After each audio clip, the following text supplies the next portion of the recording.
একটি সাদা দেয়াল, একটি হাসপাতাল, তারই একটি কেবিনে দুজন রোগী পাশাপাশি। অনেকদিন ধরেই তারা হাসপাতালে আছেন। দুজনেই খুব অসুস্থ, বিছানা থেকে নামতে পারেন না।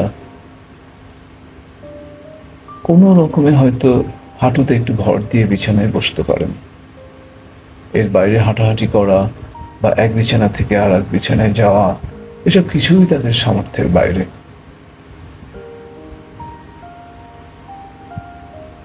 তাদের আত্মীয় স্বজন তেমন কেউ একটা আসে না। হাসপাতালে নার্স বা ডাক্তার এসে মাঝে মাঝে চেক আপ করে যান।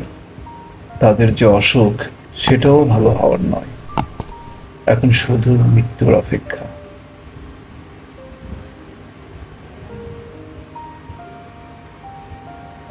দুজনের অবস্থা যেহেতু একই রকম, আর তারা থাকেনও একটা ঘরে, খুব ভাব হয়ে গেল তাদের দুজনের।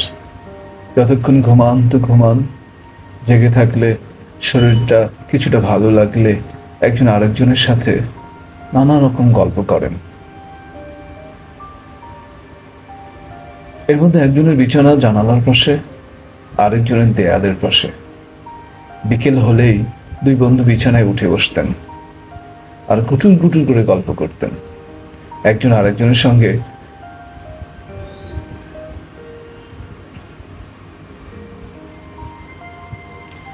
একদিন বিকেল বেলা দেয়ালের পাশে যিনি আছেন তিনি জানালার পাশের জনকে ডেকে তুললেন, বললেন, বন্ধু, তুমি তো বিছানায় বসে জানালা দিয়ে বাইরেটা দেখতে পাও, বলো না কি দেখা যাচ্ছে বাইরে?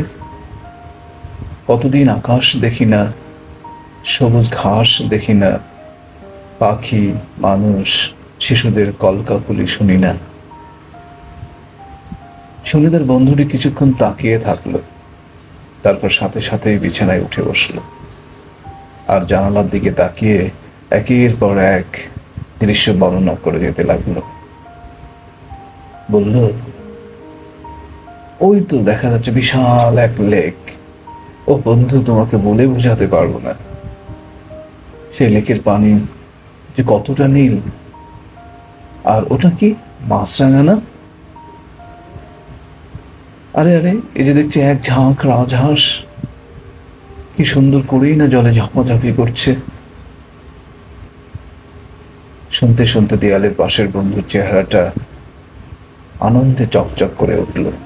সে জিজ্ঞেস করলো, আচ্ছা দেখো না বন্ধু, কোন সবুজ ঘাসের মাঠ দেখা যায় কিনা? সেখানে কি কোনো বাচ্চা খেলছে? বয়স কত বাচ্চাগুলোর? খেলছে মানে? এক ঝাঁক ফুটফুটে বাচ্চা খেলছে লেকের পাশে বিশাল এক মাঠে। বয়স? হ্যাঁ, বাচ্চাগুলো তো তোমার নাতিটার বয়সেই হবে। জানো, বাচ্চাগুলোর মায়েরা না মাঠের পাশে বসে বসে গল্প করছে আর তাদের ছেলেদের খেলা দেখছে। কি যে সুন্দর দৃশ্য! এইভাবে প্রতিদিন বিকেল হলে শুরু হতো দু বন্ধুর এই বলা আর শোনা। এক এক দিন দেখা যেত এক এক দৃশ্য। একদিন পহেলা বৈশাখে শহরের সবচেয়ে বড় র্যালিটা গেল সে রাস্তা দিকে। কত রং বেরঙের পোশাক পরে নারী, শিশু, পুরুষরা গেল। খুব সুন্দর করে এই দৃশ্যের বর্ণনা শোনালো জানালার বন্ধু তার পাশের জনকে। এইভাবে দিন যায়, মাস যায়, বছর যায়। খুব আনন্দে দিন কাটছে দুটো মানুষের। মাঝে মাঝে তারা ভুলেই যেত যে বছরের পর বছর ধরে তারা বন্দী হয়ে আছে এই ইট কাঠের নিরস হাসপাতালের বিছানায়। কিন্তু দিন তো সবসময় একরকম থাকে না। একসময় জানালার পাশের জনকে নিয়ে অন্য পাশের জন ঈর্ষান্বিত হতে লাগলো। ভাবতে লাগলো, কোনোভাবে যদি বিছানাটা খালি হয় তাহলে সে নিজের চোখে দেখতে পারত এই সুন্দর সুন্দর দৃশ্য। আর এই ভাবনার পর থেকেই আস্তে আস্তে কথা কমে যেতে লাগলো দুজনের। একসাথে বিকেলের সময় কাটানোটা আর আনন্দের ব্যাপার থাকলো না। দুজনেই মন মরা হয়ে চুপচাপ বসে থাকতো সারাদিন। এভাবে কিছুদিন যেতেই একসময় জানালার পাশের বন্ধুটি বেশ অসুস্থ হয়ে পড়ল। ডাক্তারের চেহারা দেখে মনে হলো তিনি আর কিছু আশা করছেন না। রোগীটি যে কোনো সময় মারা যেতে পারে, সে প্রস্তুতি নিচ্ছেন তারা।